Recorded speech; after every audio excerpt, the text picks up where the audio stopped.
Salut à tous et à toutes. Aujourd'hui, on se retrouve pour une petite vidéo sur la R5 Turbo. Allez, c'est parti.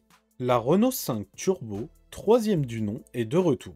À travers un documentaire nommé Anatomie d'un comeback, diffusé sur Prime Video depuis le 13 décembre 2024, que je vous invite à aller regarder si vous ne l'avez pas vu, Renault a annoncé l'arrivée prochaine d'une version turbo de la R5, rappelant la mythique R5 Turbo de 1980. 44 ans après, la R5 Turbo 3 arrive en 100% électrique. Tout comme la R5 Turbo première et deuxième génération, cette dernière sera vendue en petite série. Elle ne proposera pas un moteur en 4 ou 6 cylindres à la façon Clio V6, mais bel et bien une version 100% électrique proposant deux moteurs, ce qui permet à la R5 de développer 500 chevaux en propulsion. Le châssis de celle-ci ne devrait pas utiliser celle de la R5 dû à sa conception. Basé sur un châssis tubulaire en carbone, ce châssis est davantage adapté pour la compétition. Peut-être que ce châssis pourrait être partagé avec la nouvelle A110 qui va devenir 100% électrique. Du côté performance, on ne sait pas grand-chose pour l'heure. Mis à part qu'elle pourrait abattre un 0 à 100 en moins de 3 secondes 5 et développer 500 chevaux en propulsion avec un moteur sur chaque roue.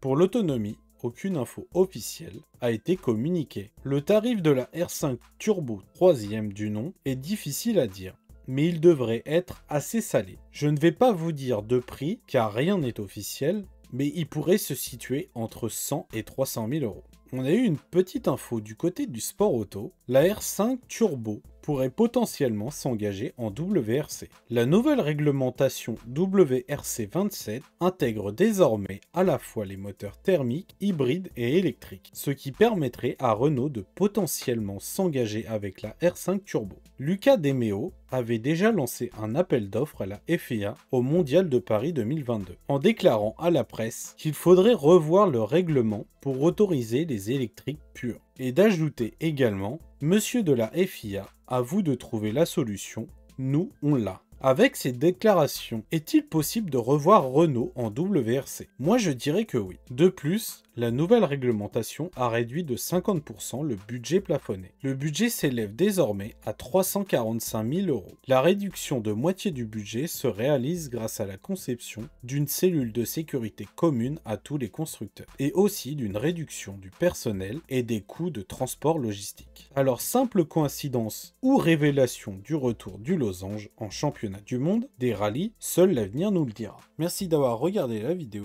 N'hésite pas à me dire ce que t'en penses de ce petit format. Allez, sur ce, je te dis à la prochaine. Allez, ciao ciao!